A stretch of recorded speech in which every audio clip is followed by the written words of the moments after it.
by carefully into Lent and above, as the Theoros I have observed. Virtuous citizens of Akama, fine in Vides, Elysiae, and the Outlet. Aglaya, what happened here? I know about the poisonous fangs of that king snake through the golden threads. In the past, I would be confident about keeping her in check, but I admit I am now unable to do so. What do you mean?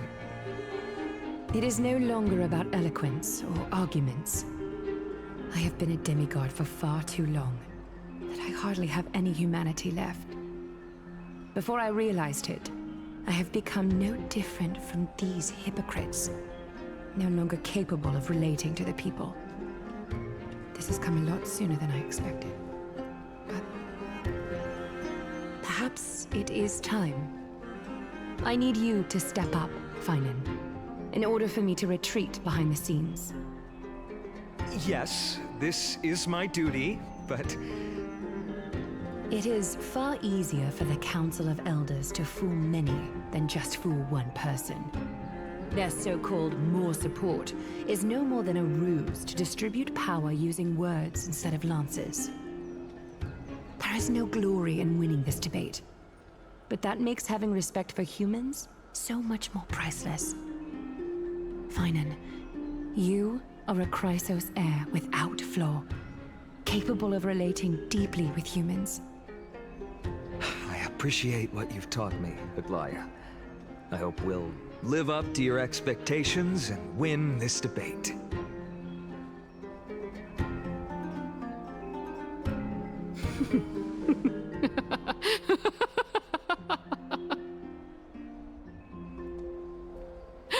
Oh, you've done well, Lord Calictus.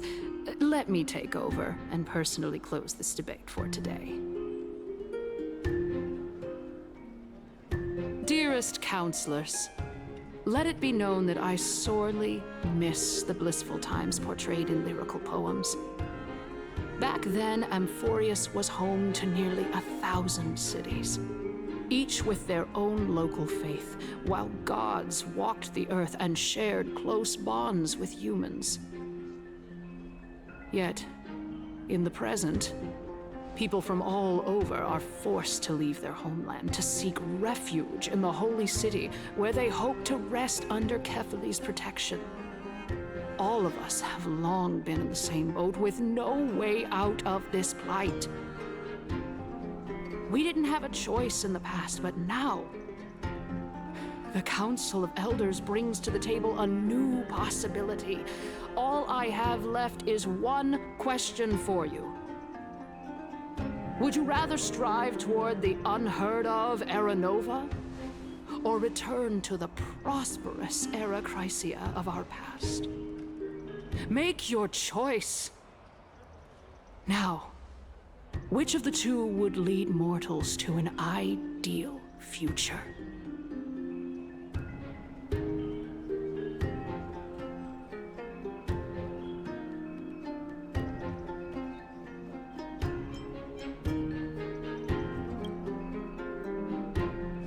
Era Nova is a path of salvation the gods promised. We should not have doubts in the Flame Chase journey. We all know that Era Chrysia is a thing of the past, Lady Kynus. Please, enlighten me. How does the Council of Elders plan to turn back time? Let the three Titans of Calamity be born, and Era Chrysia is nevermore. But bring demise to those Titans, and Era Chrysia will descend upon us again.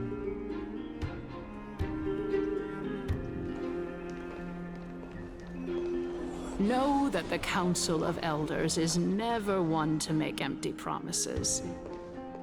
Look at who we have on our side. Anaxagoras, one of the Grove's 7 sages, and Castorus, Idonia's goddess of death. With the help of these two heroes, I can promise all of you that Era Chrysia will exist once more. Aren't they Chrysos heirs? They're supporting the Council of Elders instead? It's clear from the start that these heroes do not get along well in their group. All the more proof that Aglaya is unfit to speak on behalf of every Chrysos heir. I am in favor of Era Chrysia. Era Chrysia! Era Chrysia!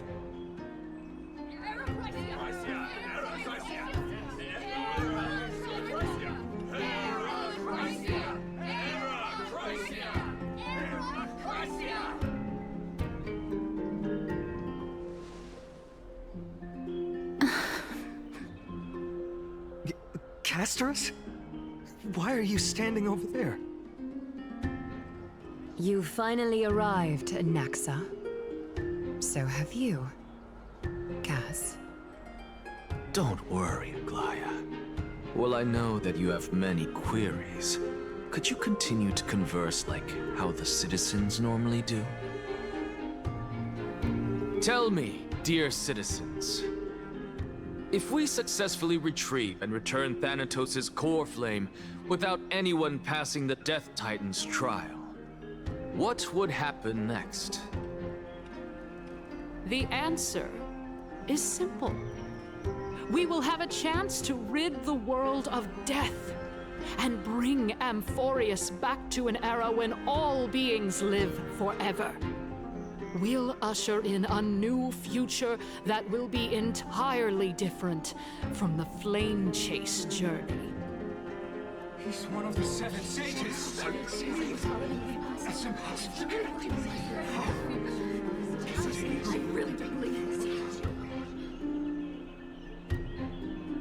Your proposal is much too idealistic. As long as the Black Tide still exists, how can we go back to the old days? Remember what I previously said? Kefali's core flame is guarded by the secret power of the Council of Elders. Plus, Fagusa's water curtain will be able to block out any external perceptions. Tell me, dear citizens, have any of you ever seen even a glimpse of the threat that this person is talking about anywhere within the walls of this majestic holy city?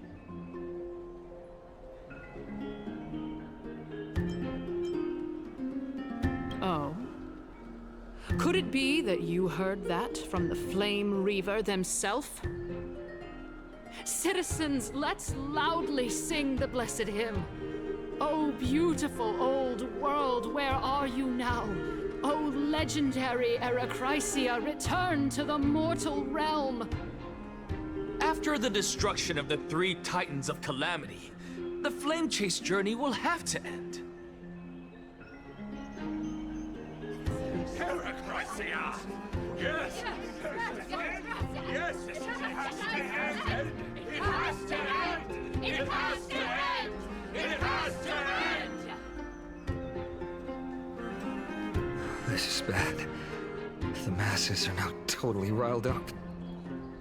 Anaxa, pray tell. Everything that you've mentioned hinges on the premise that we can find Thanatos' existence, right? Thank you, Lady Aglaya, for still caring about this city. However, dear citizens, we are truly fortunate and blessed. For Castorus, Idonia's goddess of death, will surely find Thanatos under my guidance. What? With that, I solemnly promise that the core flame Lady Castorus brings back will be personally managed by the Council of Elders. Thereafter, if we are able to garner the support of all of you at the Citizens' Assembly, we shall spare no effort in ensuring that the Era Chrysia will return to our world once again.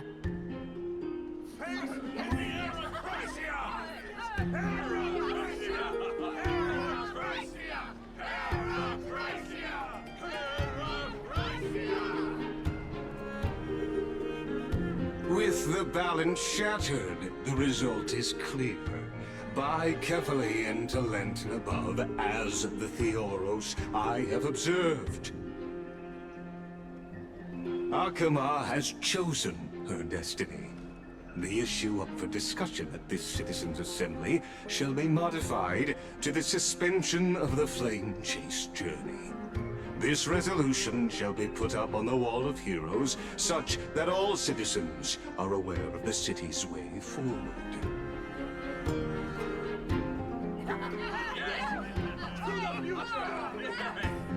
Yeah, I like this. Fantastic. Yes.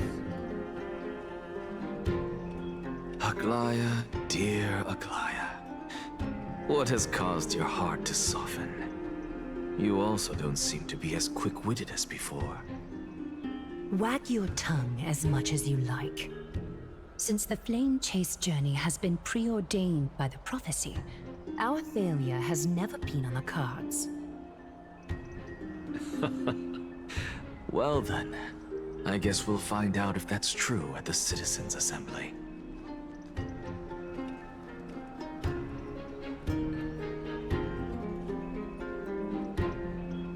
Castress. What's going on?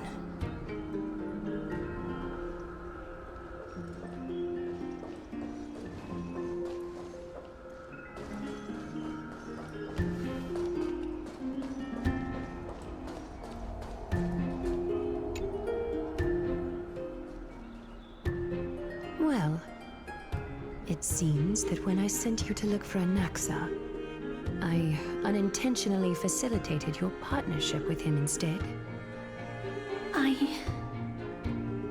My apologies, everyone. I know that you have many questions to ask me. I will answer them to the best of my knowledge. In that case, please tell us as much as you can. In actuality, he showed me a past that was both long and heavy. The reason I say this is as I've mentioned earlier. The answer was hidden in my journey unto death.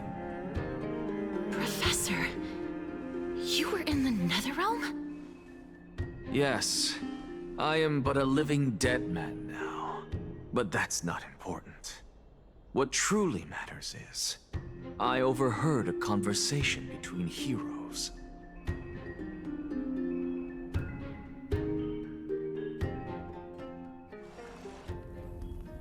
Have you heard of this tale before? A tale about the ocean god's treasured pearl, our hometown. It was a seaside town which enjoyed the ocean breeze and glorious, peaceful times, thanks to the wisdom of its ruling queen. Until one day, an evil dragon descended upon the town.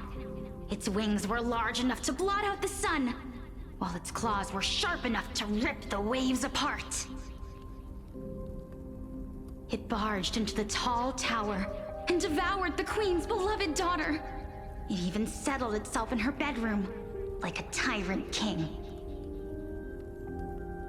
The queen assembled 300 warriors who managed to subdue the evil dragon by chaining it up. However, when the queen slit open the dragon's belly, she realized that the princess had long since been digested, and all that was left of her was a pile of bones. Devastated, the queen wept for several days.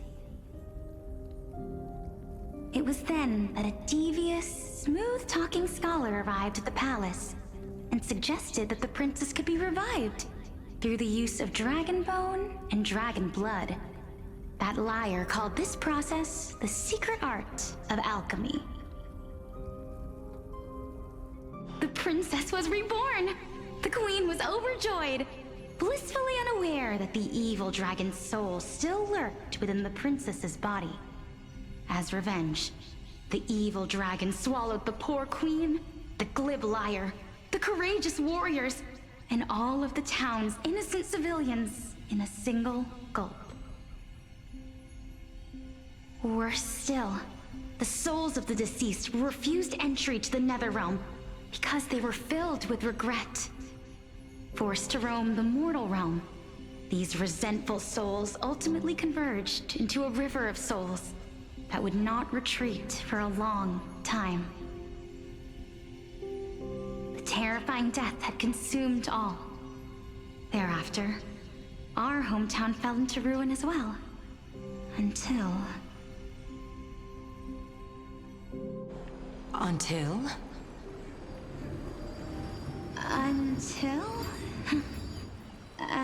Actually, I don't know what happened next either. Oh my... It seems that you still like to whet people's appetites even after all this time, Pelixia. So, according to your story, this is how I used to look? It's practically a mirror image. And yet, what exactly is this? A miracle that I created with alchemy. As for what it is and how I was able to accomplish it, I'll keep the answers to myself for now. Oh, my goodness. Is this cliffhanger really necessary?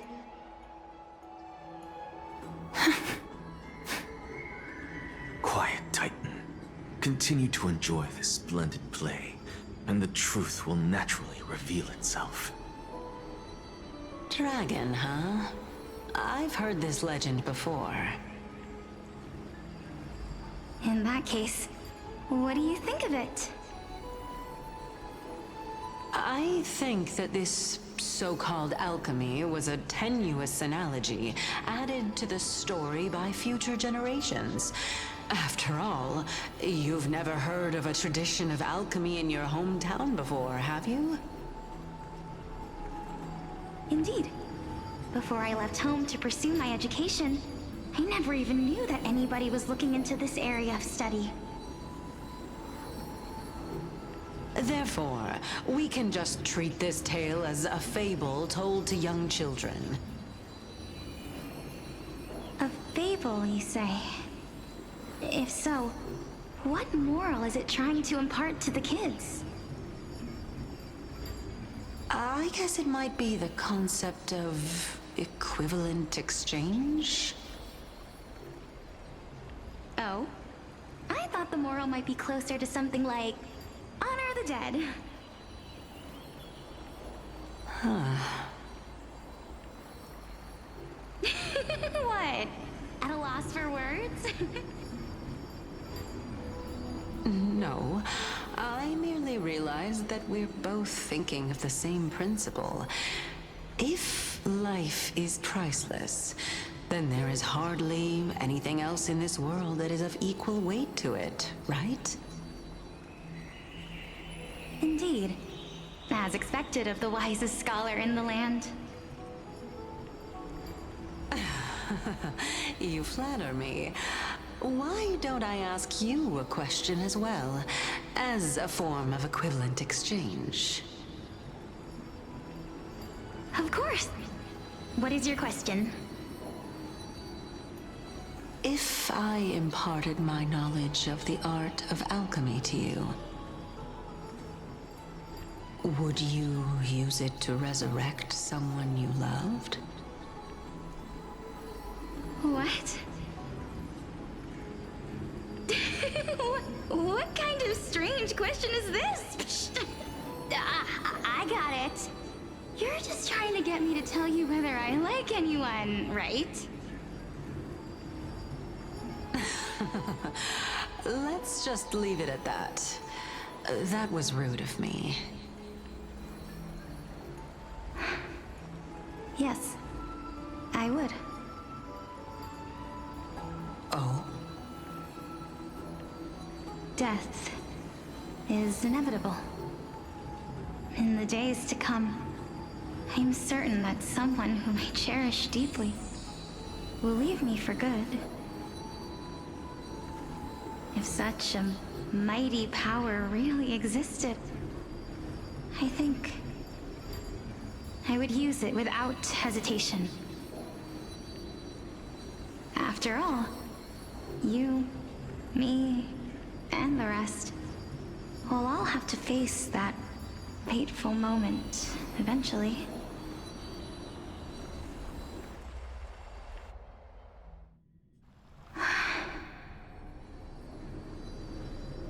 My time is finally here. However, perhaps because of my firm belief in the immeasurable value of life,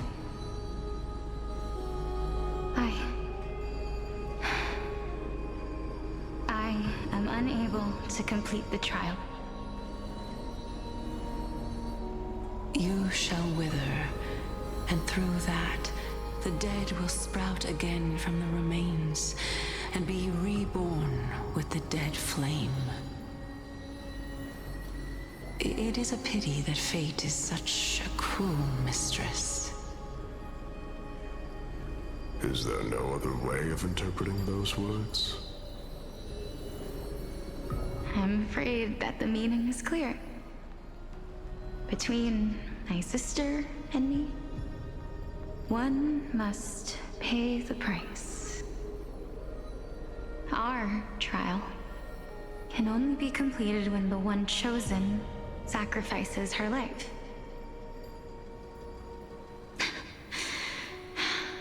I'm afraid that the prophecy might even have selected a pair of twins for this exact purpose. Fortune makes fools of us all. My sister is prepared to sacrifice herself.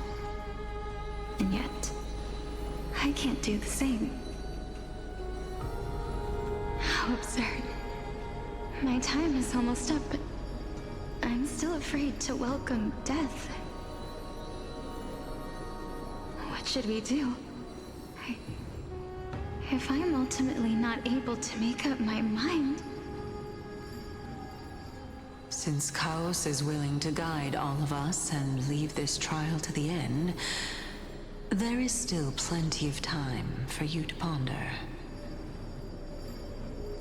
That's right. Don't allow the fog of an uncertain future to cloud your mind.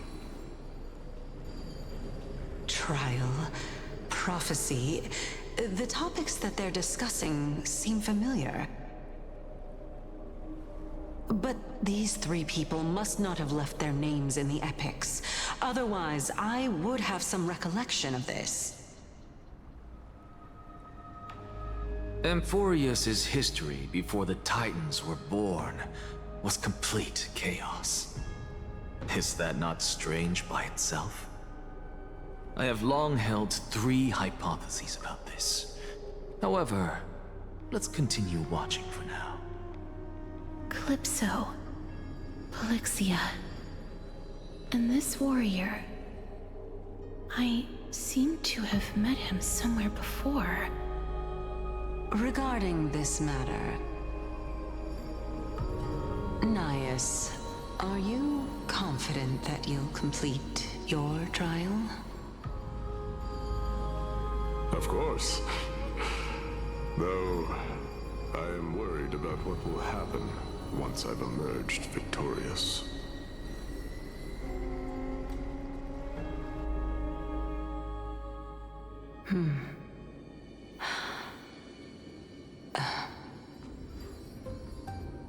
Looks like you have made up your mind. Yes, this is the safest course of action. Completely separating courage, honor, tenacity, sacrifice, and reason. You really know how to make things difficult.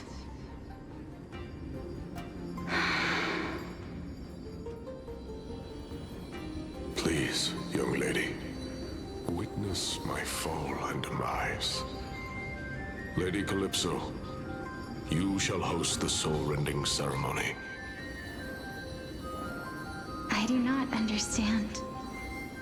Why would you dare to sacrifice yourself for a future that you won't get to witness? Because this is our destiny. The power that resides within me is so intense that I will one day be engulfed by it. Furthermore, a valorous death before glorious return has always been the path I chose to walk. A journey I began long ago. If your sister or Kaos were in my position, I believe they would make the same choice as well.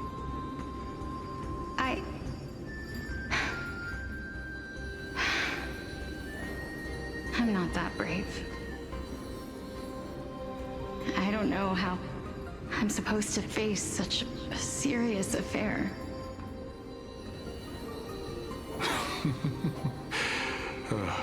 Despite being Death's chosen one, it seems you still don't know how to face it. Let's chat, young lady. Perhaps I shouldn't end my journey so hastily. Since there's still time, I'm not worried about letting fate wait a little longer. Of course. This warrior is Lord Anaias.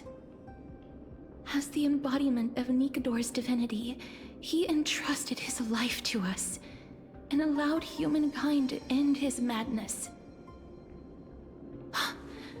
That means that what I'm currently seeing before my eyes is, in fact...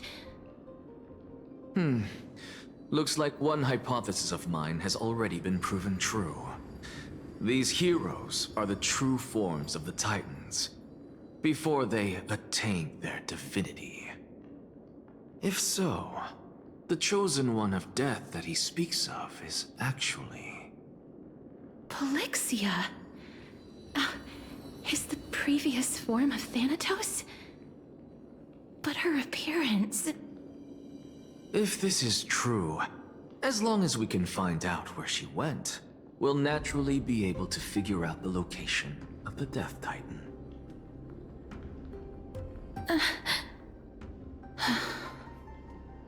But before that, we first need to witness what ultimately happened to Lord Anaias.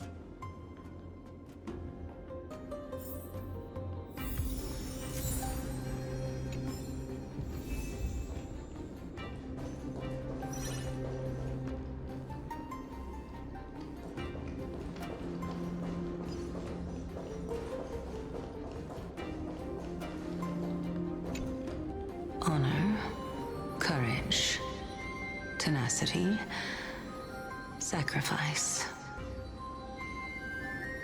And finally, the only thing that remains is reason. Cheer up, young lady. There is no need to shed tears over a glorious death. All farewells in this world are sorrowful, Lord Anaias. No, young lady. As a warrior, I have witnessed too many bitter deaths. But now, all I feel is peace. I did not know until this moment that mortals could live their lives in such a way. Although only a sliver of your soul remains, you remain so optimistic. Or maybe the truth is that you aren't able to feel sorrow anymore. To be honest, I don't know either. But I am certain of one thing. This is not an acceptance of death nor apathy toward it. It's not even a feeling of despair. I am just enjoying what remains of my life to the fullest. Enjoying? Indeed. Along this journey that we've taken together, not only have I changed the world, I myself have also changed in the process. And now I have reached the journey's end. When I look back and see the grand epic that I've personally written, how could I not revel in that fact? But when you depart the mortal realm, won't all of your accomplishments be reduced to nothing? Separation and death are two sides of the same coin. Reconciling this doesn't come easily for a mortal.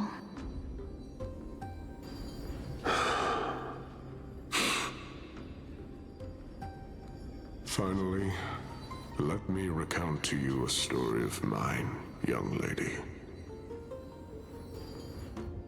The first time I returned from the battlefield, I felt extremely hollow. The calamity had devoured everybody on the battlefield but me. When I returned to the city alone, the citizens held a banquet for me that was far from pleasant. I felt as though I was still on the battlefield, and the person who had returned was nothing but an empty shell. It was late into the night by the time the banquet ended. My head still reeling, I returned alone to the barracks. On the way back, I encountered someone. It was a crazed scholar looking at the night sky and muttering to himself by the side of the road. Although I tripped over him and fell, I wasn't angry in the slightest. And maybe because I saw myself in him, I inexplicably asked him a question. Do you think that it'd be better if we just died on the roadside like a couple of stray dogs? To my surprise, he shrugged his shoulders and sighed. How does someone who is currently experiencing death, dying and living, afford the same amount of bliss? Now please go away and don't block my starlight. Are you trying to say that there is no difference between living and dying? For they are both journeys that lead toward death? That's exactly what life is, and death is, but a scale to measure how valuable the journey was. Journeys and epics are only glorious and magnificent because all things eventually fade to dust. Therefore, young lady, don't detest your fate. Instead, willingly and respectfully embrace it. The embodiment of strife telling me about the majesty of the world. Indeed. I believe that when the fated moment eventually arrives, you will be able to understand my words. It is time for me to knock on death's door. I will set up a long table at the end of the road and humbly await your arrival. When that moment finally comes, let us drink and be merry then.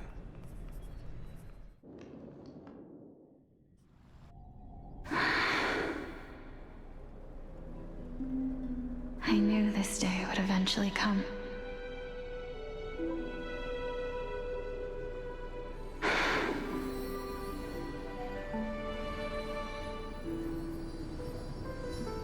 Are the both of you ready? Mm-hmm. Elixia. I'm here.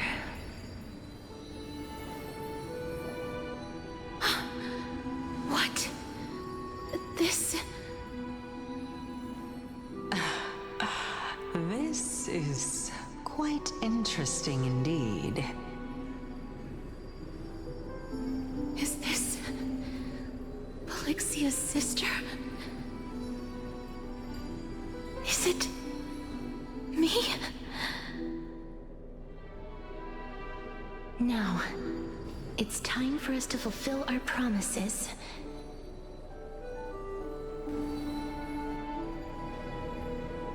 Are you afraid?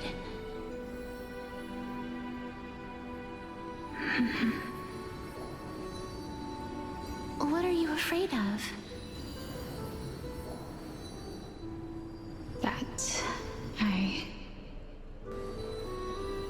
be able to do it.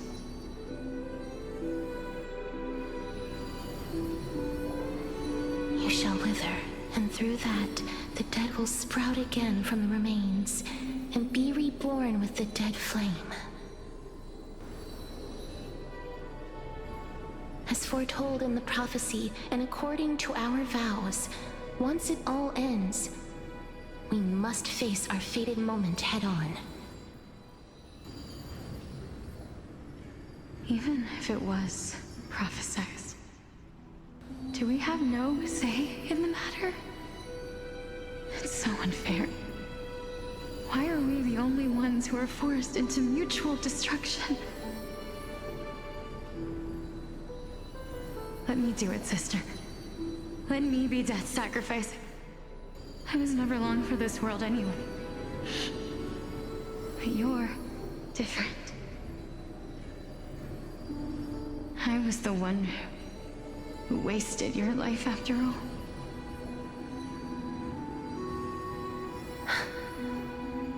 You're wrong, Polixia.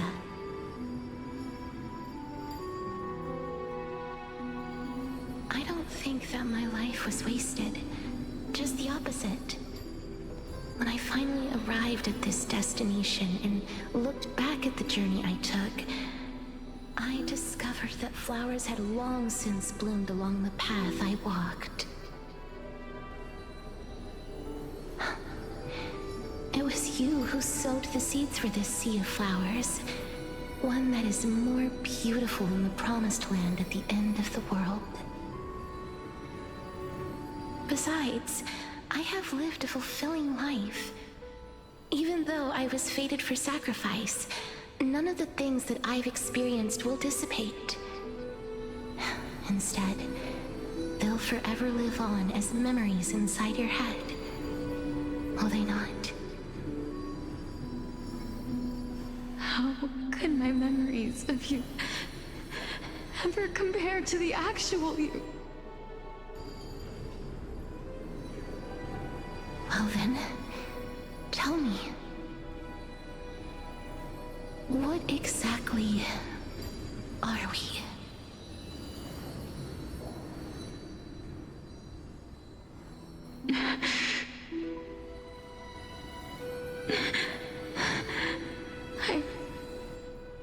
I don't know. I don't know either. But regardless of what the answer is, regardless of how we're shaped by others, or even by this world, ever since we were born, the fact that we existed was predestined, and nothing could erase it. This is why I will always, always be by your side. We're twins, after all.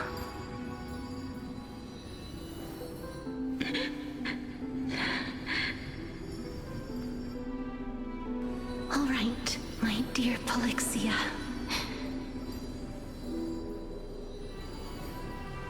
It's time to extract my heart and light the flame of death.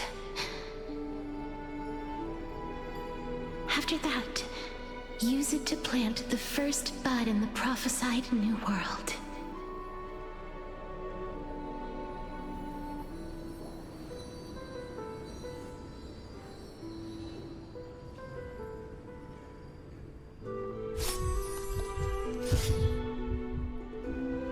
If I imparted my knowledge of the art of alchemy to you, would you use it to resurrect someone you loved?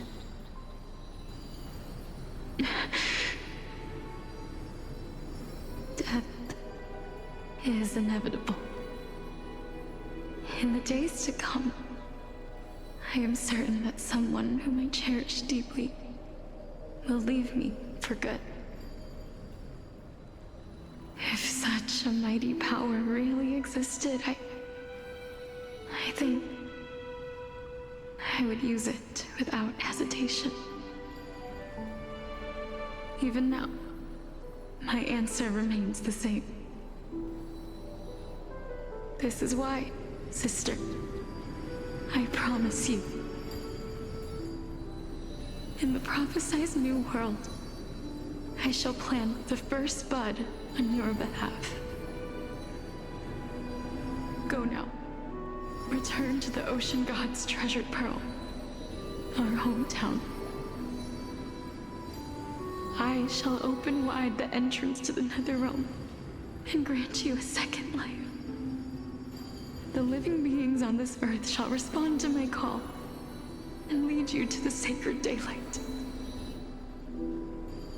Remember, do not look back on the land of the dead, and do not stop moving. In the new world promised by the prophecy, march toward your new life. As for the price of our equivalent exchange, let me be the one to pay it.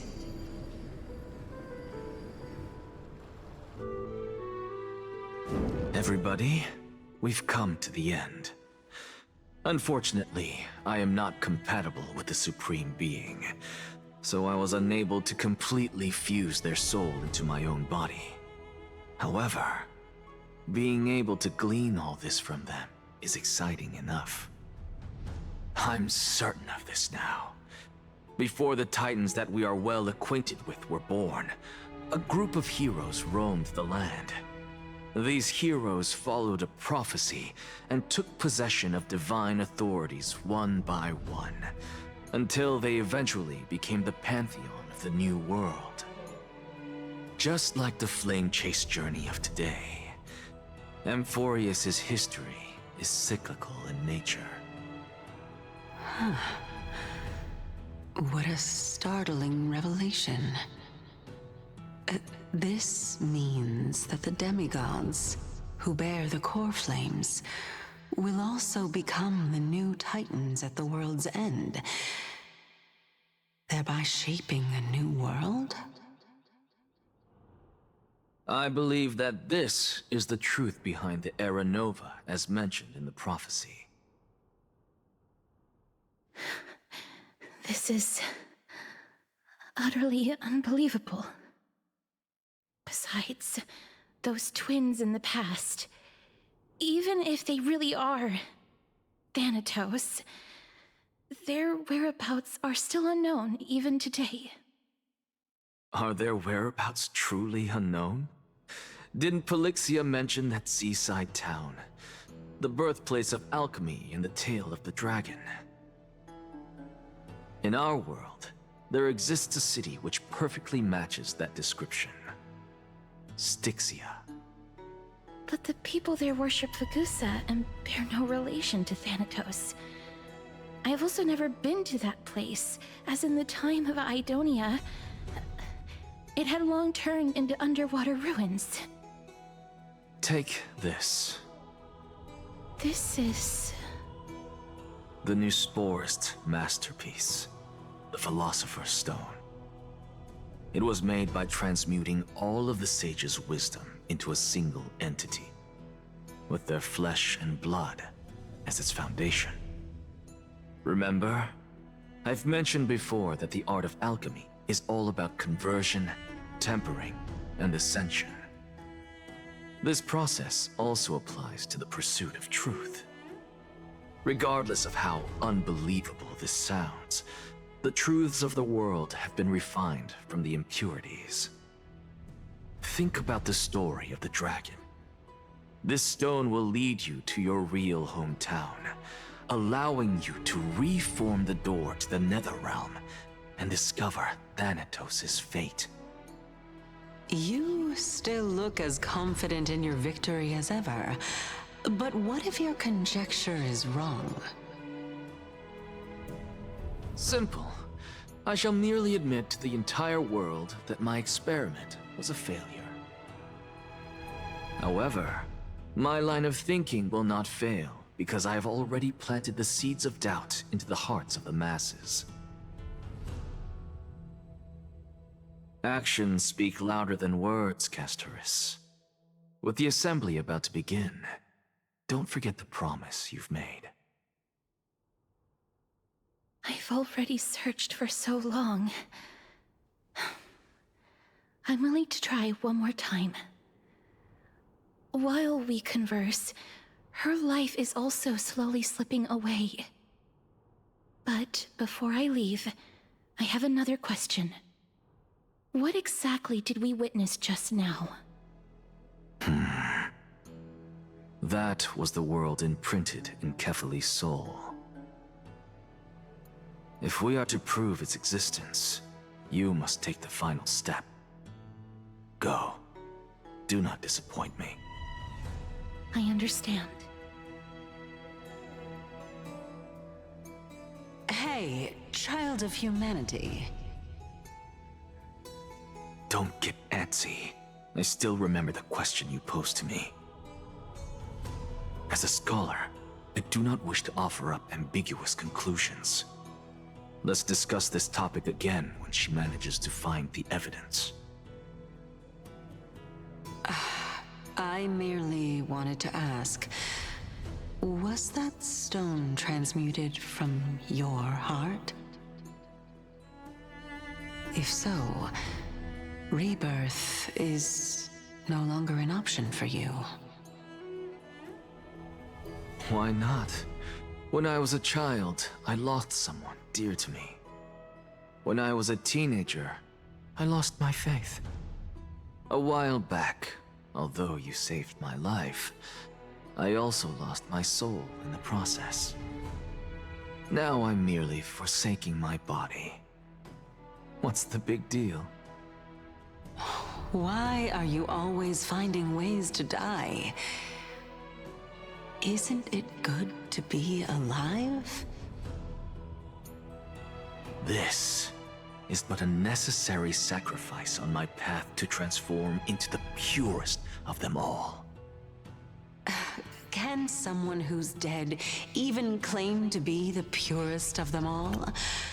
Furthermore, if your hypothesis is proven correct, does it not just confirm that the myths are true, and thereby invalidate all your theories?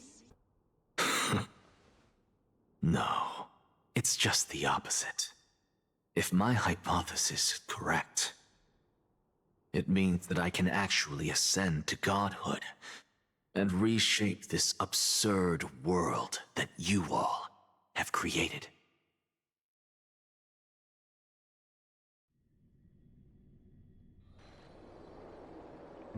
That's a lot to take in at once.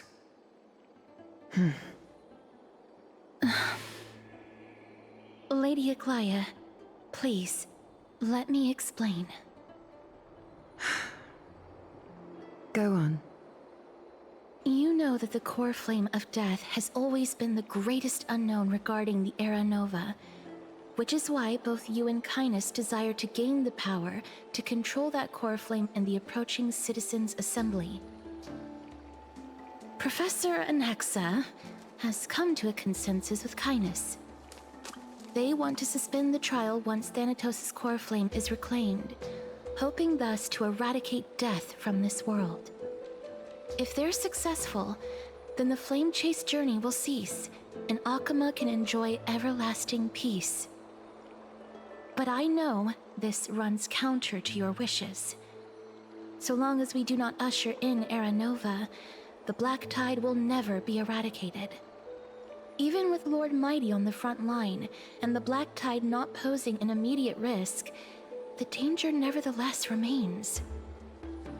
Honestly, it's difficult for me to assess the pros and cons in this decision.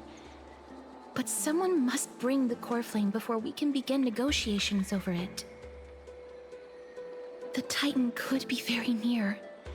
I cannot let this chance slip by.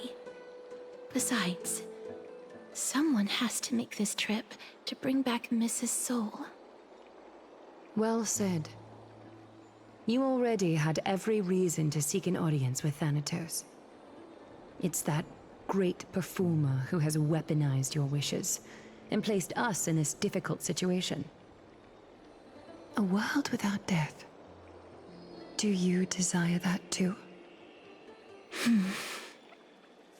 If fate dictates that my path must oppose yours, I will do all I can to resist it and protect what I aspire to achieve. Lord Mighty showed me that without taking the first step, all talk of what follows is moot.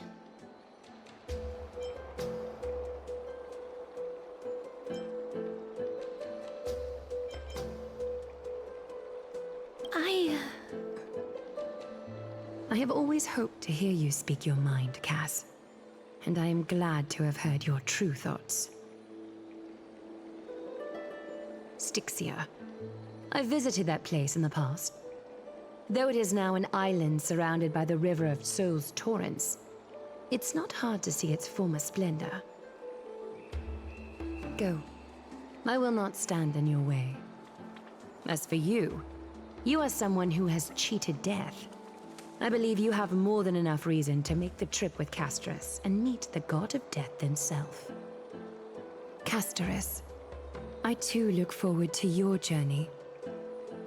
I wonder what kinds of new interpretations your completed story will bring to the Flame Chase journey. Thank you, Lady Eclia. I hate to put a damper on this heartwarming moment, but if Styxia is now an island surrounded by the river of Souls Torrents, then how do we find a way in? Lady Treby is probably... The answer is quite simple. In the Mids, Zagreus once made the domain of the dead their treasure vault. That is to say, they could enter and leave the Nether Realm as they pleased. And if they could do that, then it follows that the demigod who inherited their divinity must be capable of the same. I'll see you at Marmorial Palace at Action Hour tomorrow. Cypher shall be your guide to finding that ancient city.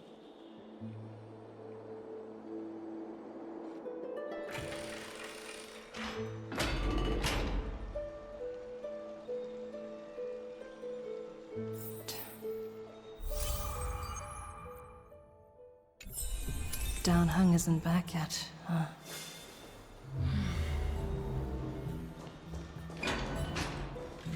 Hey, friend!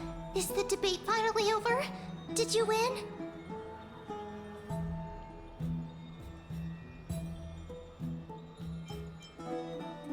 What a glorious defeat. You sure know how to look on the bright side. Well, moving on. I was hard at work even while you were at the debate. I borrowed a mountain of books from Cass to see if I could find a way to solve your problem. Let's see. I still have...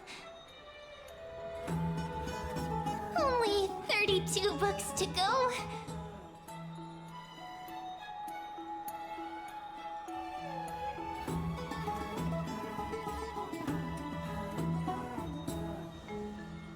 Really? Oh, that's fantastic news. I knew it. Hard work always pays off. Especially if you're as diligent as Mem. I feel like a huge burden has finally been lifted off my shoulders. Why are my eyelids so heavy all of a sudden?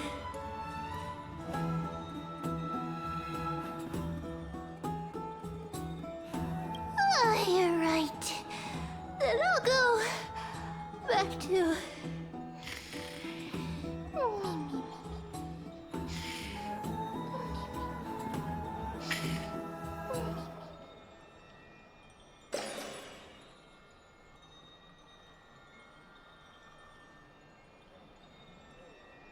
Good night, Mem. Good night, Hakama. It is nighttime now, right?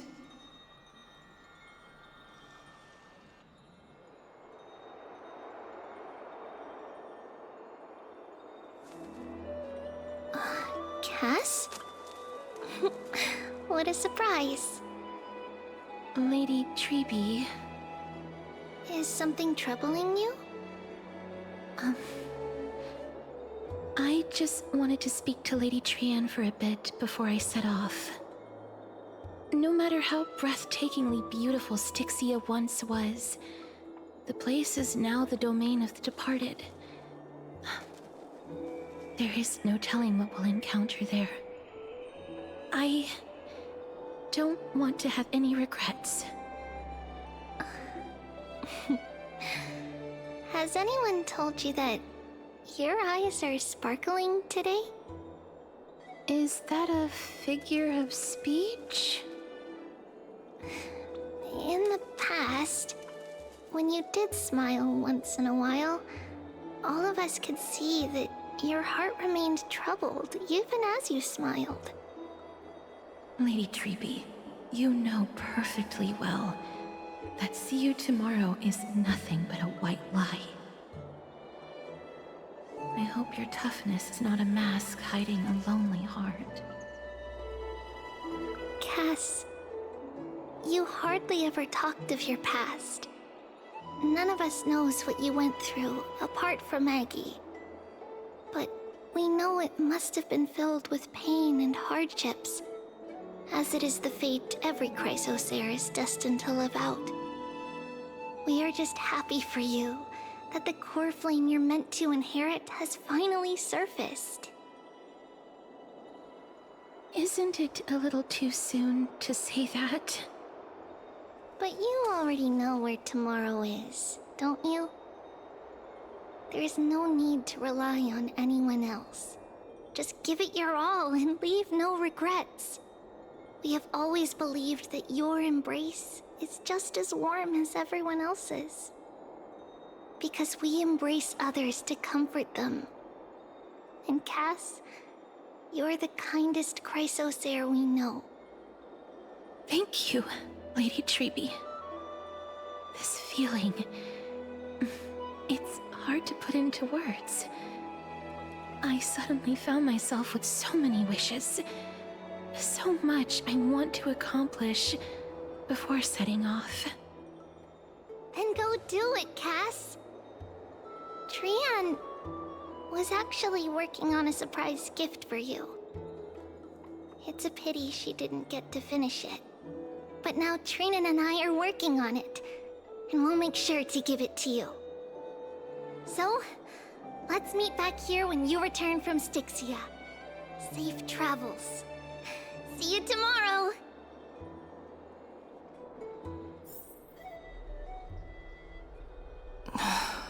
I can't sleep.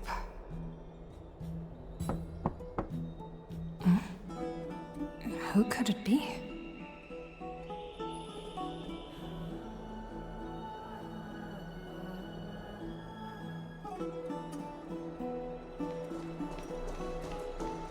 It's me.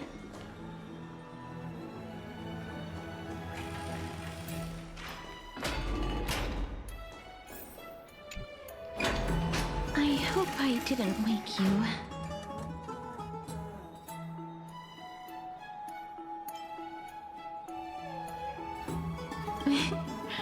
I'm glad to see you're as full of life as ever. I'm here because of private matters, actually. If it isn't too much to ask, I'd really like it if you could come along with me to retrieve something.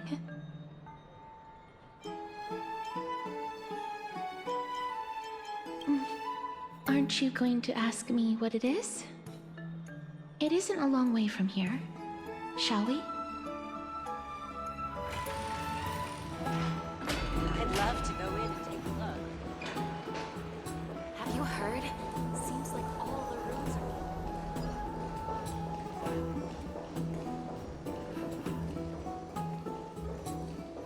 Faith can dispel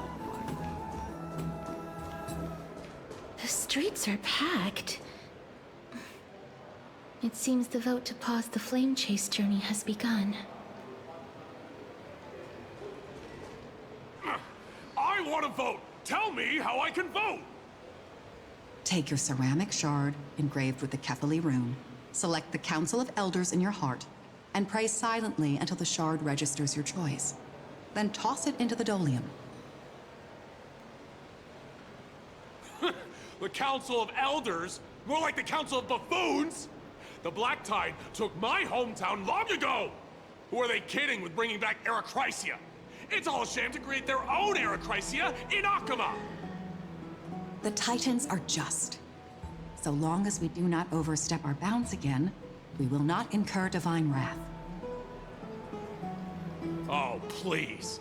The time when these deranged Titans should have vacated their spot to the demigods is long overdue. You'll see soon enough, you old bogey. And I pray that Talanton smacks some sense into you with their scales. We shall see how this turns out.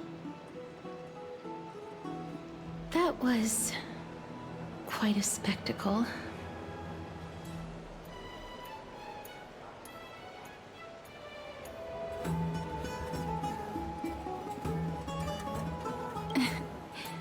I suppose peaceful is technically correct if no actual violence happened. To this day, I still find it almost unreal that Akama is the only place illuminated by light amidst the crumbling ruins of Amphoreus. And its people are even holding votes to reconcile differing opinions. This peaceful sight is making me forget that this is the end times.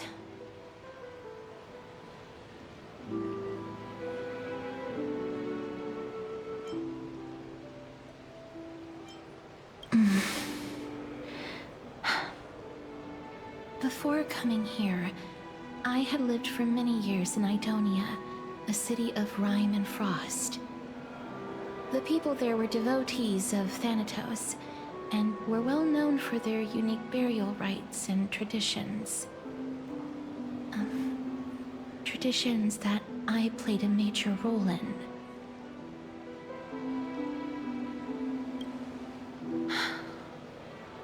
Yes. You now know me as the Mortician of Akama. But back in those days,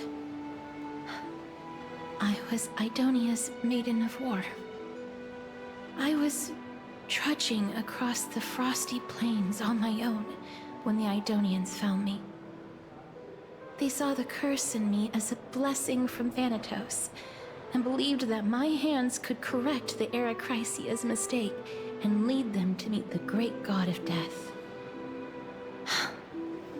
They provided me shelter, but in return, I was expected to grant merciful deaths to war captives, prisoners bound for execution, and heroes alike.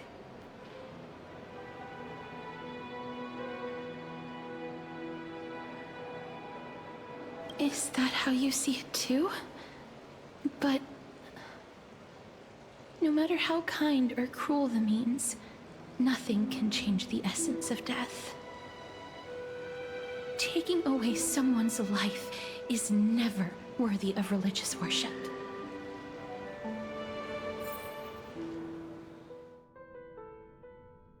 I can't do it.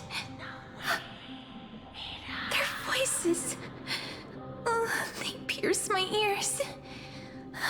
The pleading, the thanks.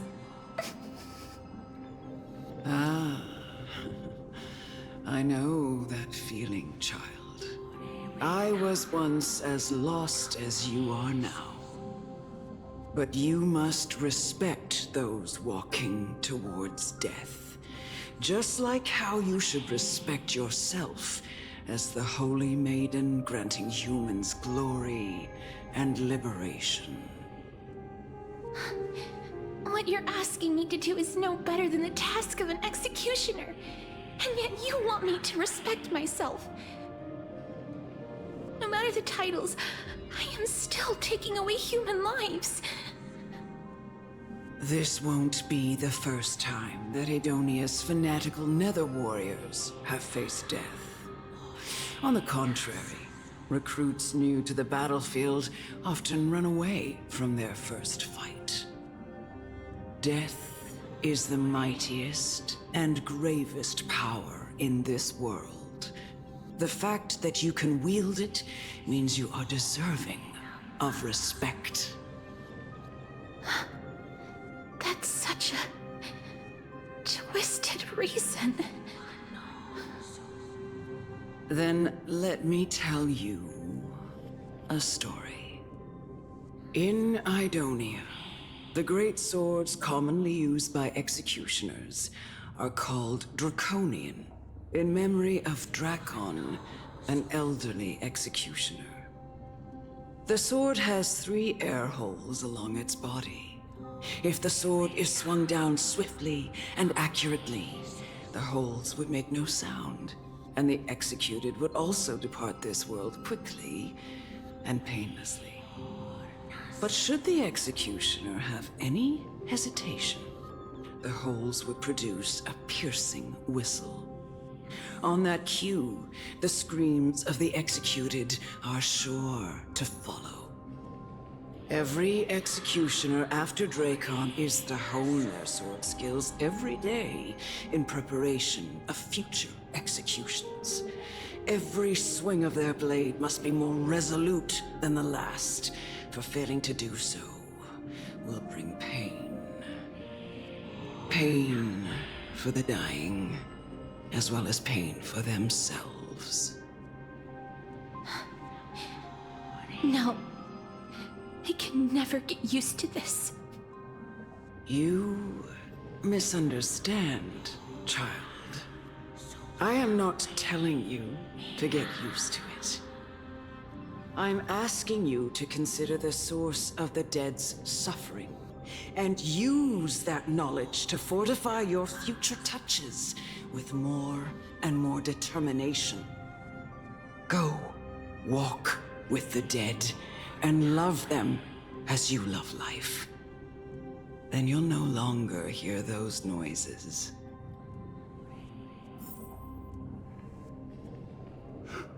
Please, don't kill me.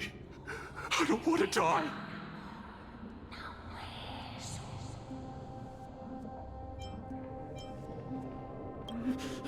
No!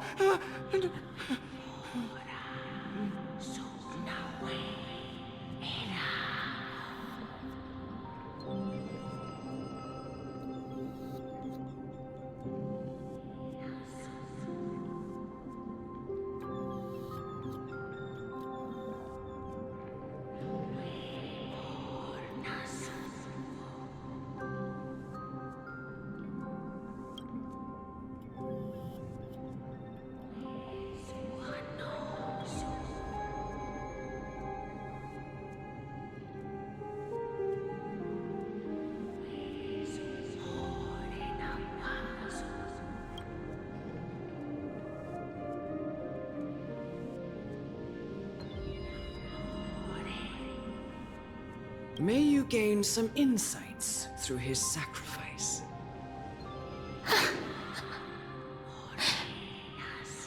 Is this all? No. Come with me. This is just the beginning of your life as the Maiden of War. You executioner!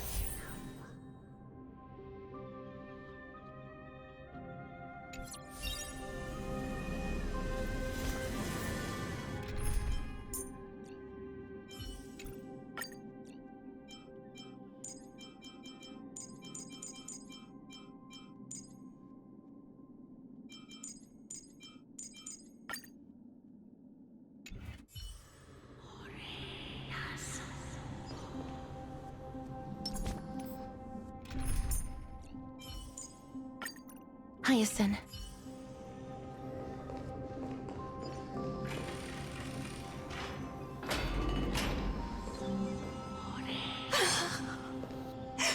Holy Maiden! Go, grant her glorious death.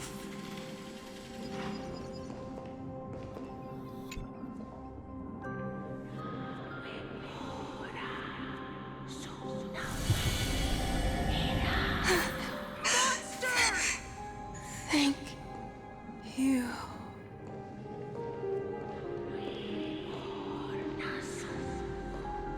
Do it then, executioner.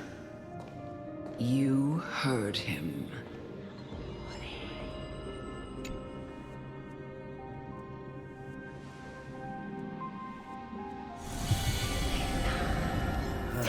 curse you to live in eternal pain.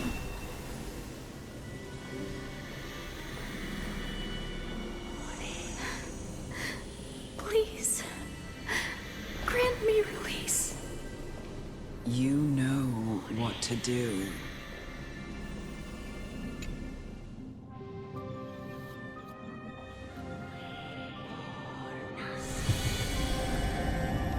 When will this ever end?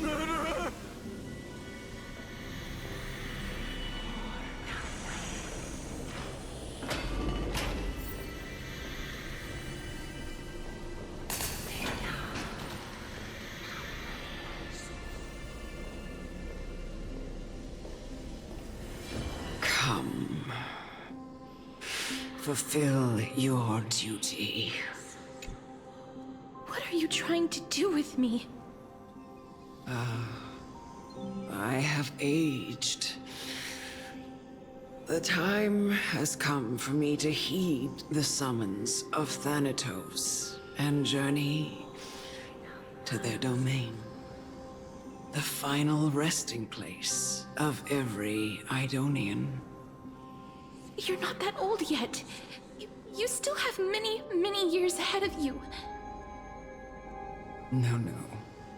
I'm already dead.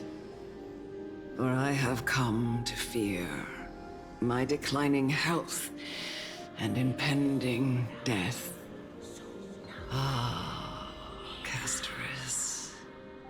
Will you give me one last chance to charge towards fear and prove that I am no coward? I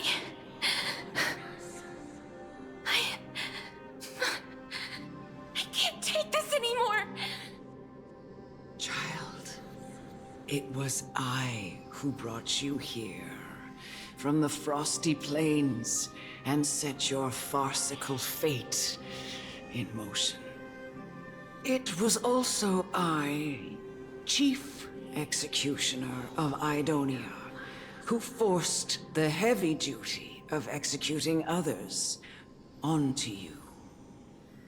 I've always known that you have doubts, and even anger about my faith, and about me. I never had a choice. Indeed. We essentially abducted you. Yet you can end any sinful life with just a touch of your fingers. Shouldn't it be easy for you to escape from here? I'll never do that. It doesn't matter how lightly the Idonians take death, or how readily they accept it.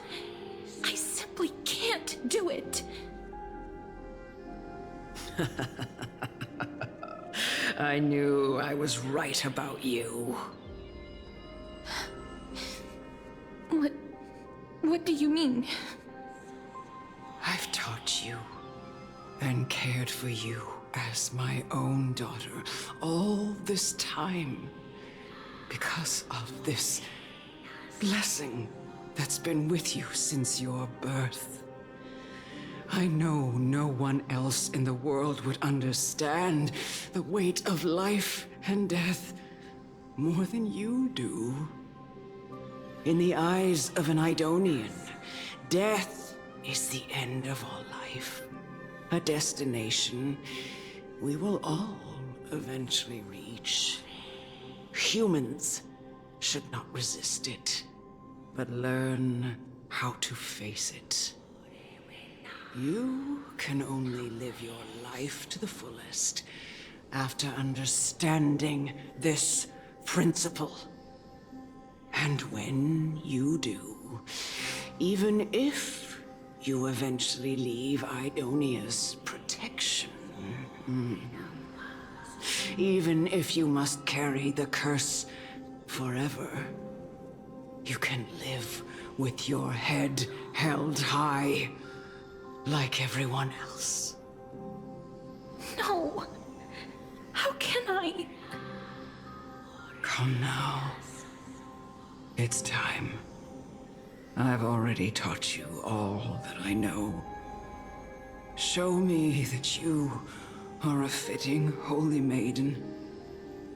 Or at least, that you possess the resolve to become one. Come now. It's time. I've already taught you all that I know. Show me that you are a fitting holy maiden. Or at least, that you possess the resolve to become one. Emerge from your cocoon.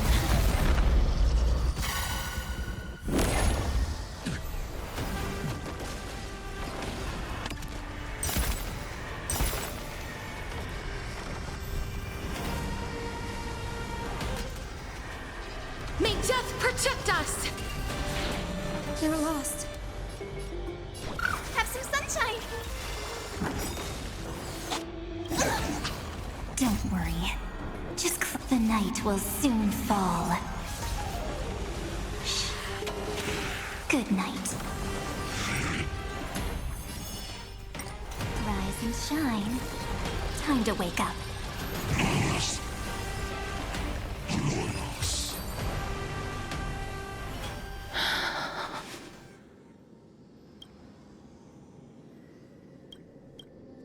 This was the last time I followed her command. I gently touched the elderly woman before me. The executioner, who had seen too much death, died the same way as everyone else. A gasp for air, a wistful look in her eyes, and a barely perceptible tremor in her fingertips. Elder Amunet, the person who tried to teach me about death, ultimately vanished like dew in the morning mist. She spent her life embodying the beliefs of the Idonians, and when death finally came, she embraced it exactly as their doctrine had taught. I have nothing but respect for her. I erected a cenotaph in her honor in the marshes outside Idonia's city walls with the others I had laid to rest. Then, I set out once more in search of Thanatos. It was a long, long journey. I heard so many discussions about death along the way. Life finds meaning in death. The world improves because there is an end. It seems the most terrible darkness in this world. Everyone talks about its heavy weight. Some resist it, some worship it, and some even revere it. How did a disappeared titan become the deepest fear of humankind?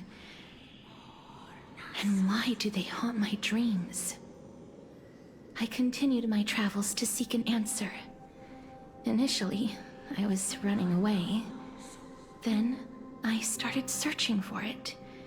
And now, at the end, I just want to know if my touch, if my embrace, can do more than taking things away. Can I make anything? Can I leave anything behind? I don't want to die. Please, I'm begging you, just let me go. I don't want to die, please. I don't want mercy like this. Just let me go. I need it. I don't...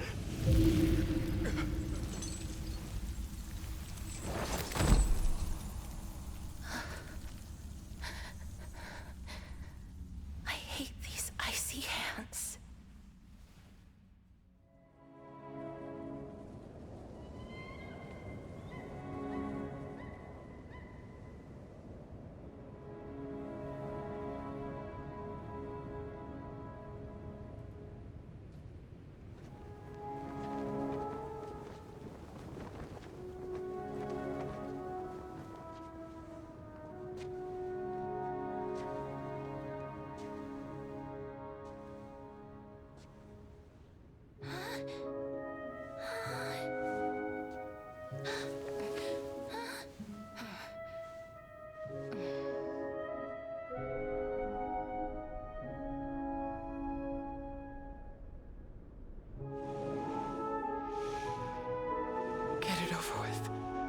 end its suffering.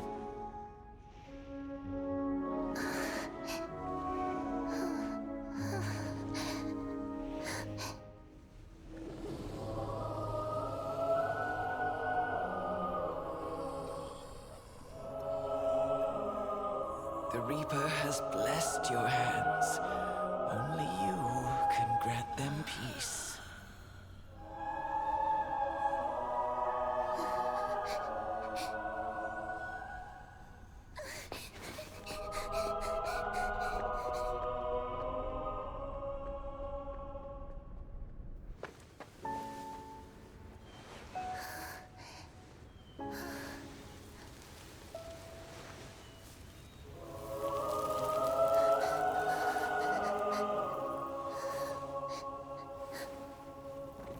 Embrace death. Walk alongside it.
Is that you, Casterus?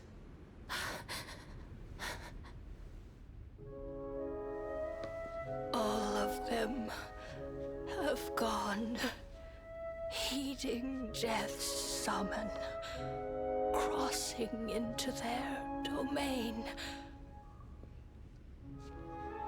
I must go too. I don't fear it, just I have some regrets. Watching people leave this world again and again, it must be lonely for you. You must want to desperately embrace them before they go. I can't. These hands, they're too cold.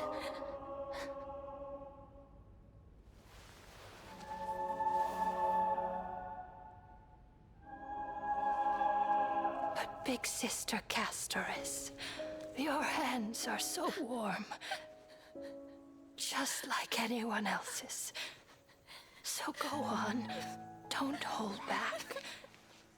Give me a warm hug.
On the day that Orynyx's trial ended, you must have had many questions.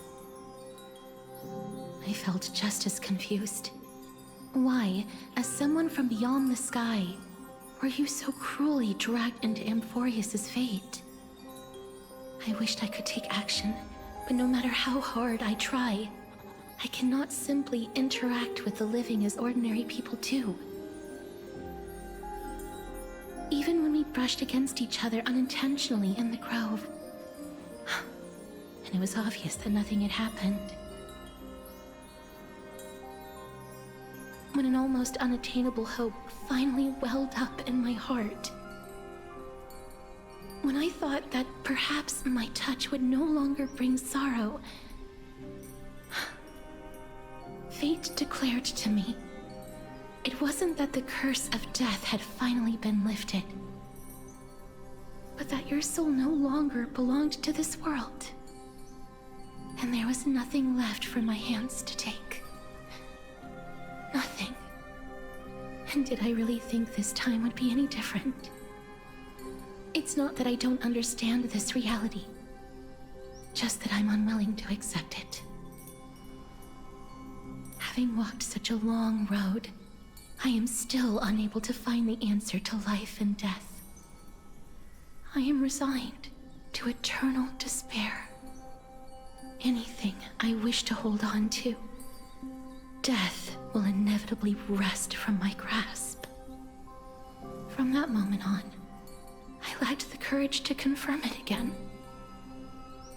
Until Orynyx laid bare the cruel truth before us.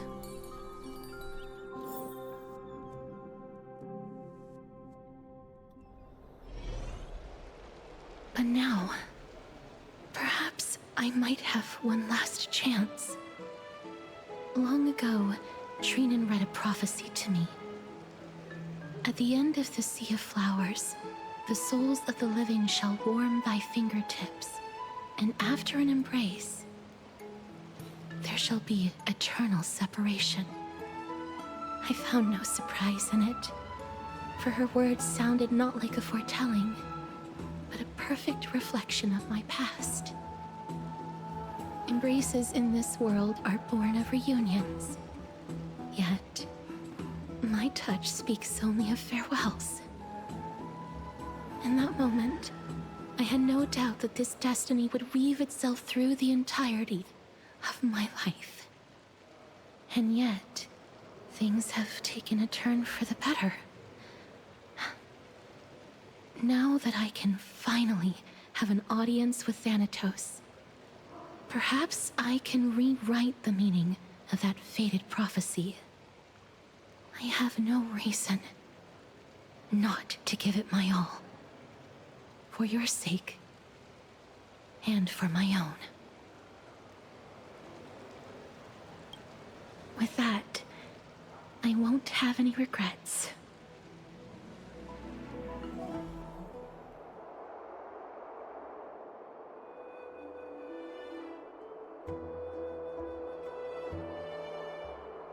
Let's put that aside for the moment.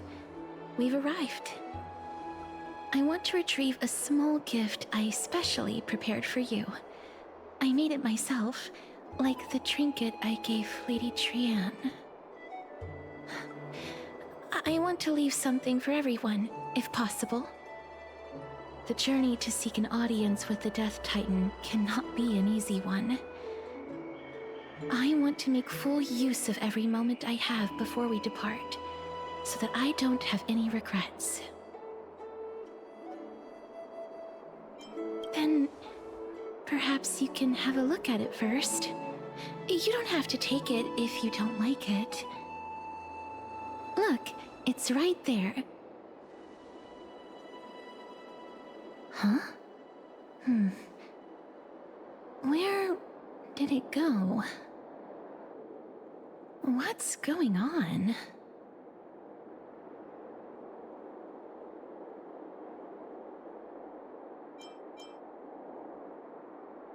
I am not some corrupt grown-up. What's this? The coin of Zagreus and a slate. So it's her. No doubt about it. This is her favorite symbol. It's Lady Cypher, the demigod of Zagreus whom Lady Aglaia had spoken of. She's a master thief who's left legendary tales all over Amphoreus. So many years have passed, yet she's still announcing herself in such a crass manner. Let's just do as the slate says and look for Lady Cypher.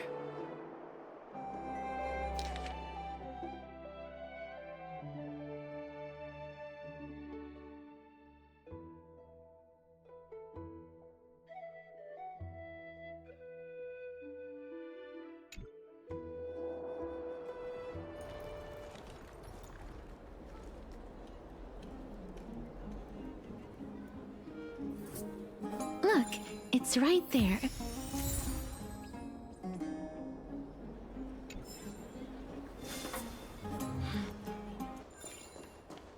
Look, it's right there.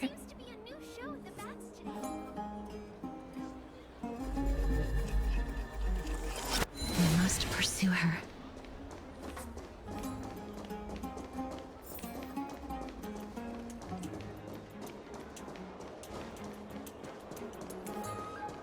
Huh?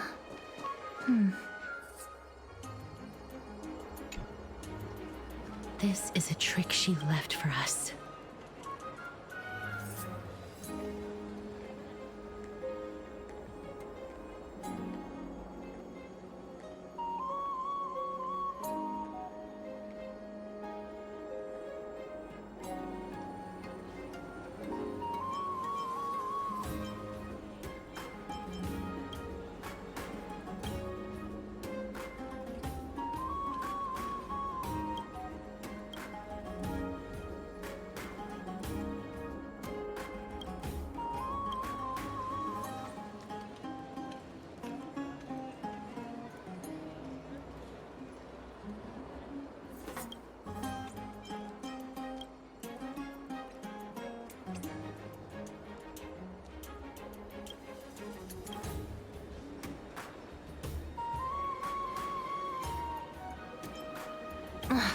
She's incorrigible.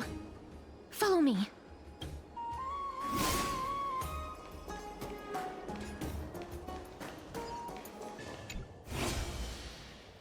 This is the right one. We must pursue her.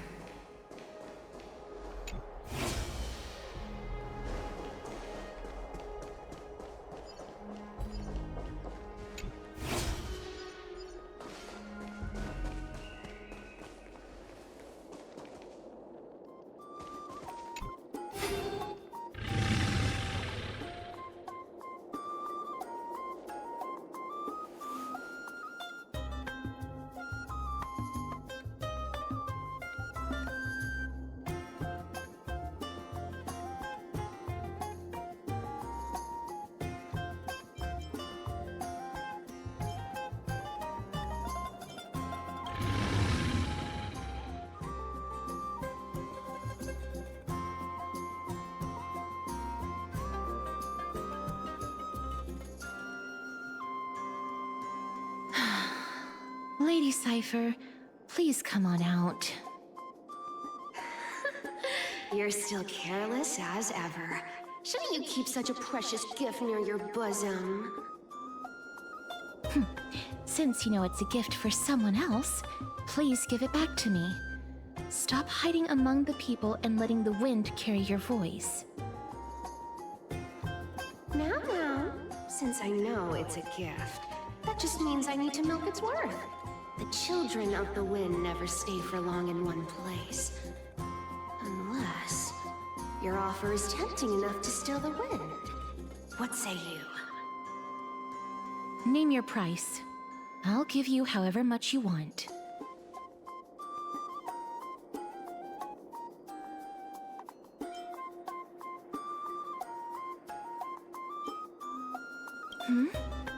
What's wrong?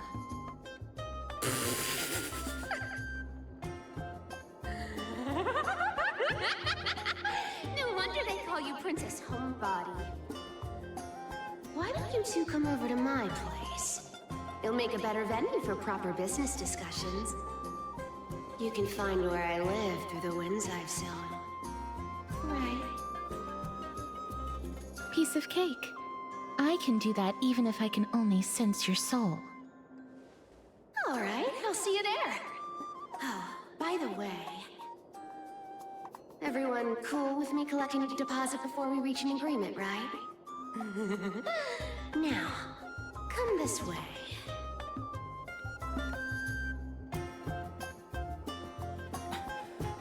Where did my dew of divine blood go? Ugh, she's incorrigible. Follow me.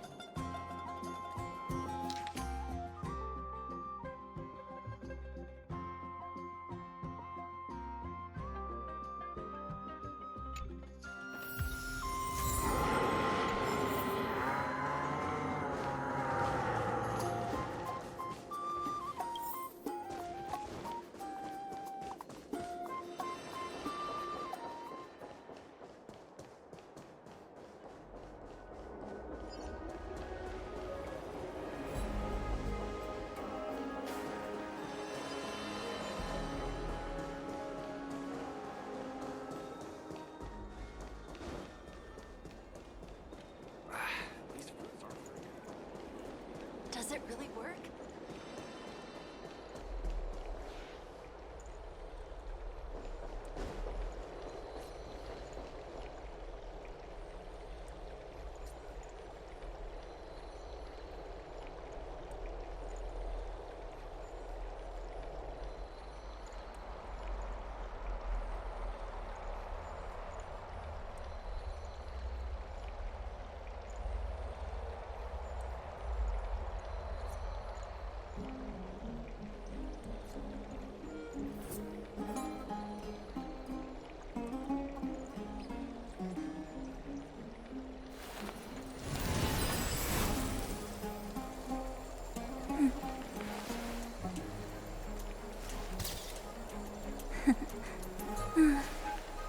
They really are cute.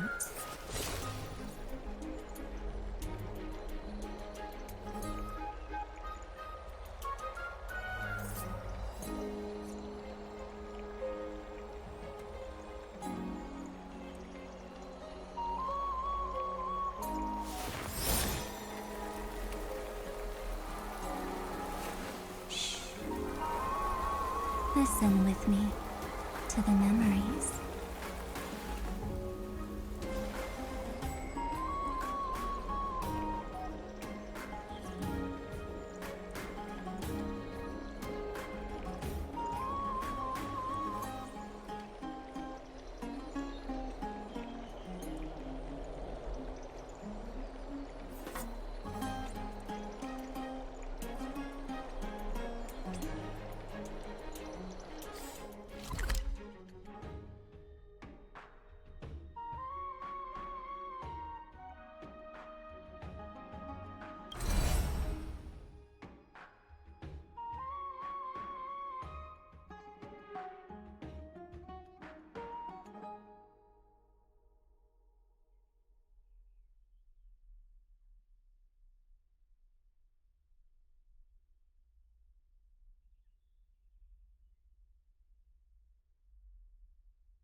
Here we are. Over here! Over here! No, not that way! This way! Come on. If I really wanted to hide, you'd never find me. So relax, you two. No need to get your hackles up. I'm not that scary, am I? Meow.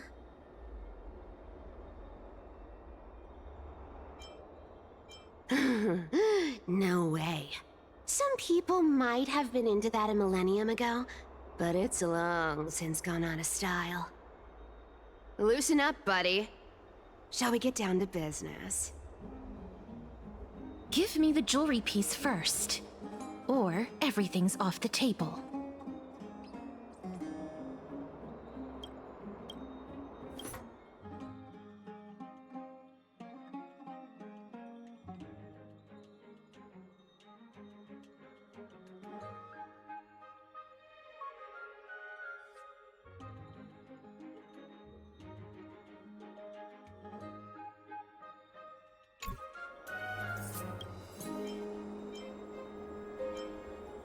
Oh, come now. Don't be so upset.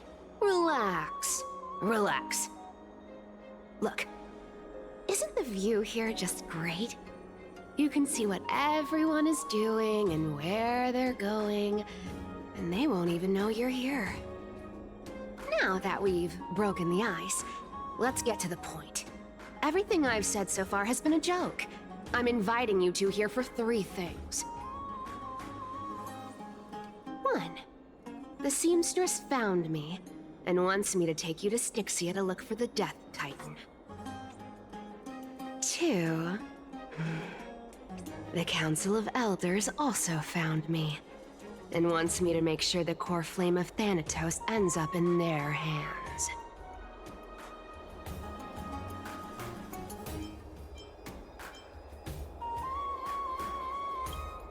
Of course. I may keep a low profile, but I'm still a bona fide demigod. And last, but not least, I'm telling you that I'm not interested in doing either of those things.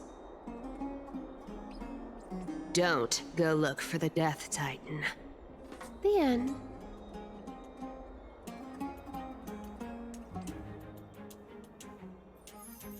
Whoa. This is some high-quality stuff.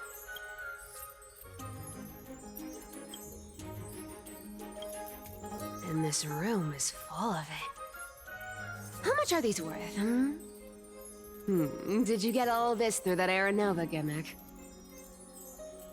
Some of it is family fortune, while the rest came from my business as a dressmaster. Don't liken the flame chase work to your shady dealings. Wow. I should have busted down your door instead of going around like a thief.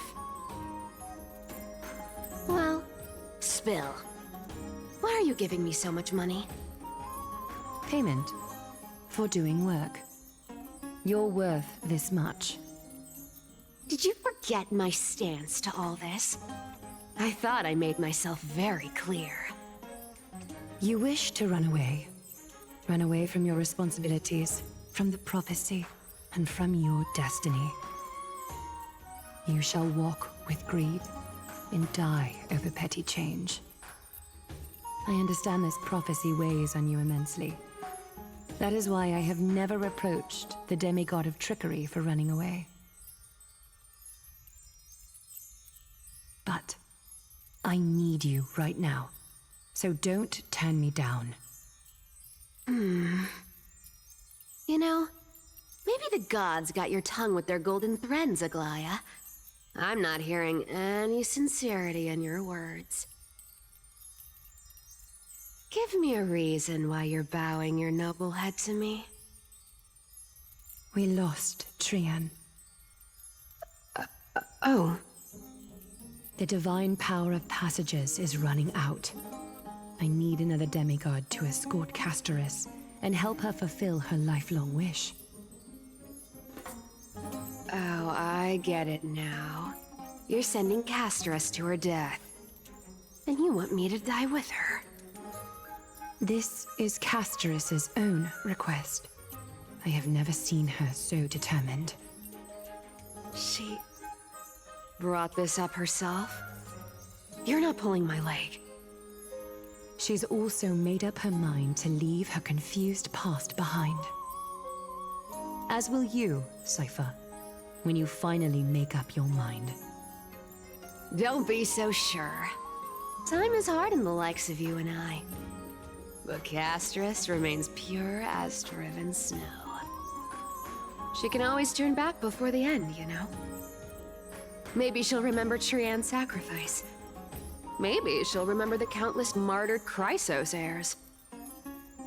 Maybe she'll remember you, with your one foot in the grave. I ain't as optimistic as you about what she'll want to do. Tell you what, why don't I take this room of treasures as a security deposit, and we make a bet? Go on.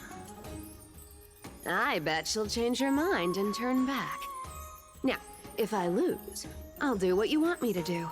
Return this deposit to you, plus giving you another room full of treasures. How does that sound? You sound like you have all the confidence in the world. In that case, let's make a pact with those conditions.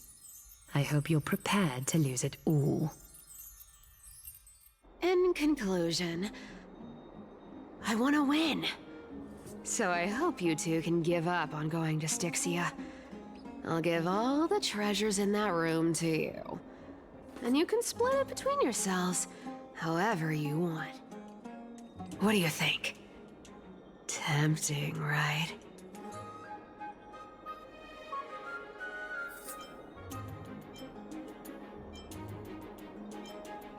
I decline. If we don't find the Death Titan, her soul will... Oh? I can't go into the details, but we have to go to Styxia. I really don't get how. Princess, homebuddy, you keep talking about needing to find Thanatos, about getting rid of your curse, and you don't care about anything else. But did you ever live for your own pleasure? Even for just one day? What are you trying to say? I'm saying, contrary to your beliefs, Aglaia didn't take you in just so you can die for her Aranova. The flame chase journey walks hand in hand with sacrifices. Isn't that why you're always running away from Lady Aglaia? Fine. Never mind. We all have our own problems. I ain't gonna say anything anymore. It's not like I was gonna honor that bet anyway. But listen to me. Styxia is no tourist destination. Sure, the treasures buried in there are 10, no, 50 times richer than Aglaia's vault. Yet, I've never been there. And I never plan to. Because even a demigod can't be sure they can walk out of that place alive. And now I'm supposed to escort you to Styxia. Sure. Pay up.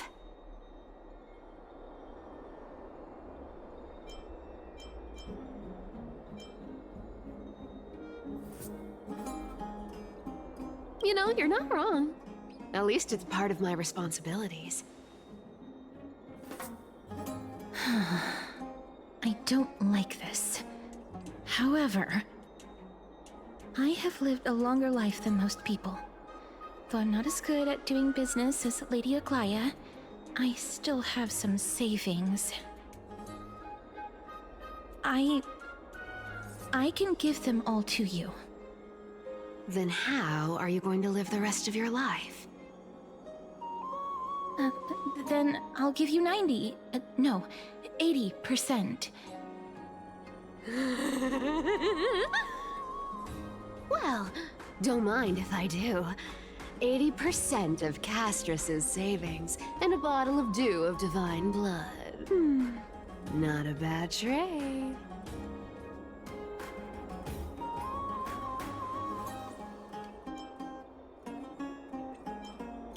Okay. I didn't know you hold grudges. Gray mystery. Here! Catch. Be careful with that! A minor change in plans, though. Don't go to the bath tomorrow. Come look for me at Akama's city gates instead. So, why are you changing the meeting place? Oh, nothing really. Just a bit scared of the seamstress's frosty face. I wouldn't stay a second longer in Akama if it were up to me. Well, now that we've struck a deal, why don't I give you guys a lift back? It's gonna be a long ride. So have a good rest.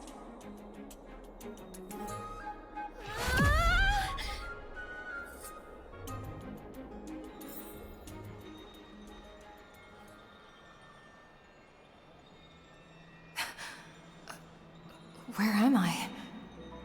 Is this my room? How did I get back here?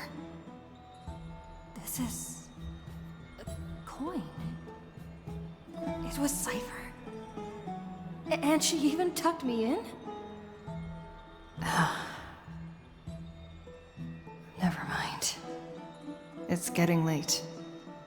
I'd better get going.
Okay, here's good enough. The essence of...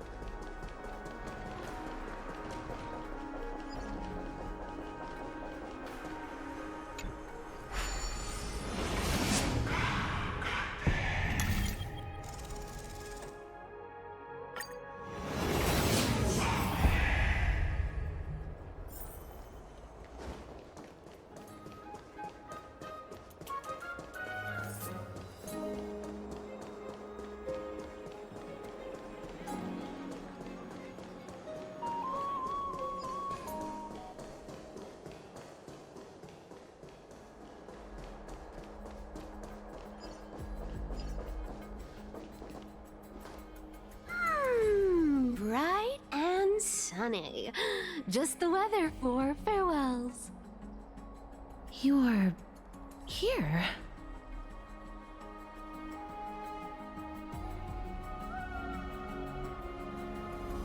Totally. The trio team is the best set up to reach the finals. No need, I already told her. She's fine with it. You sure know how to put me in a spot, Casterus. I need to travel with you, but I can't touch you. What a bother. Sorry. Oh, I was just teasing. Don't take it to heart. Did you know that the legends say you have to put an obol into the mouth of the dead or over their eyes if you want them to successfully cross the River of Souls and enter the Netherrealm? That's the fairy fare for entering the Netherrealm. However, I honestly won't ask you to pay this time. I'll pay. And then we'll just have to go through the motions.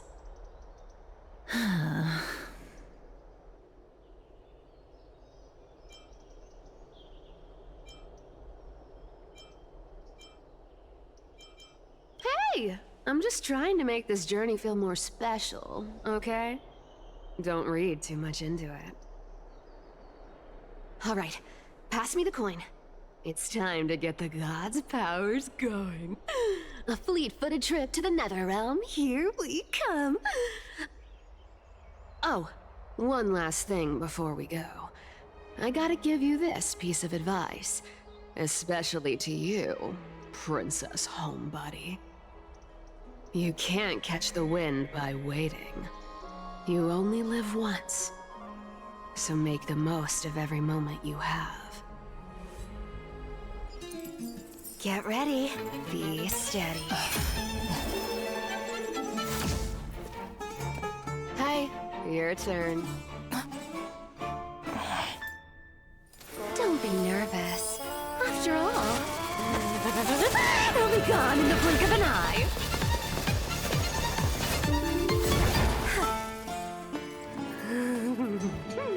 All done.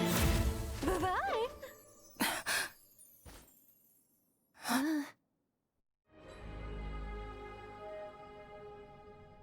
Are you feeling all right?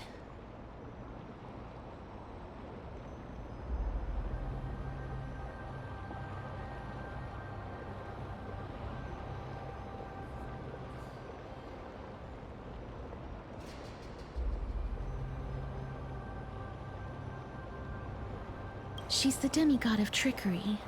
When she flips the coin of whimsy into the air, she gains incredible speed that lets her travel anywhere in an instant.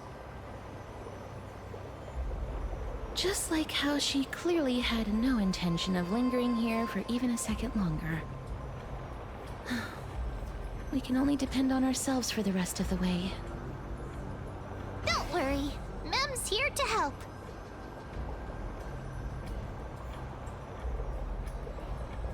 Being cute isn't my only forte. I'm strong, too. This is Styxia, the city of dragons and waves. Anaxa hypothesizes that the missing Thanatos is somewhere in these ruins. This is the land of their birth. Or perhaps of their death.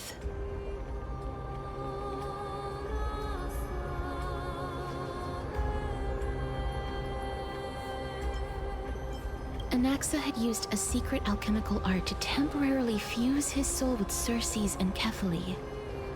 And when he was on the verge of death, he was pulled by Thanatos and caught a glimpse of the flowing river of souls. This alchemy, considered a sacrilegious act, might actually make the souls of mortals and titans attract each other.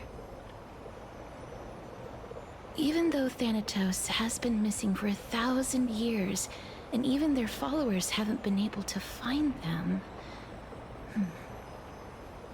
perhaps that special attraction could summon them here. Oh, so are we going to use that Philosopher's Stone to conjure the Titan? I guess that's the only way. The only leads we have now are the name of this city and the fairy tale about the dragon. Thanatos is even more mysterious than I am. Indeed. Even one as erudite as Anaxa could only point us to this place, and no further. We will be entering the unknown as soon as we take our first steps. But that won't be the first time in my long journeys. I believe that, rather than standing still, taking action is by far the better option. Perhaps fate might take pity on us today and show some compassion.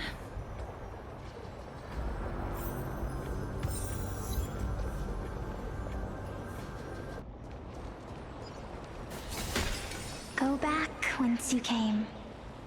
Go back. Ahead lies the realm of the dead.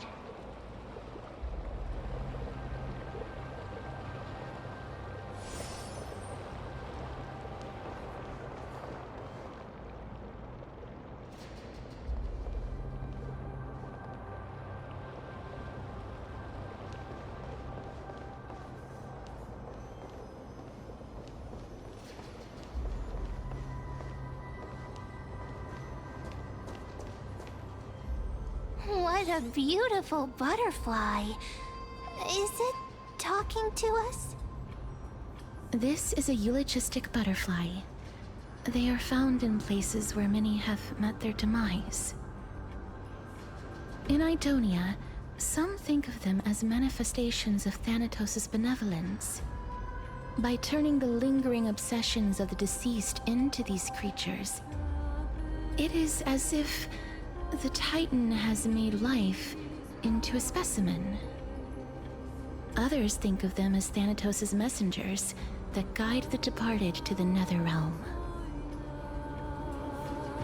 The second theory sounds more believable. After all, the things they're saying are rather, direct. Perhaps. But the fact that we're able to hear their whispers proves that we're fast approaching the realm of the dead.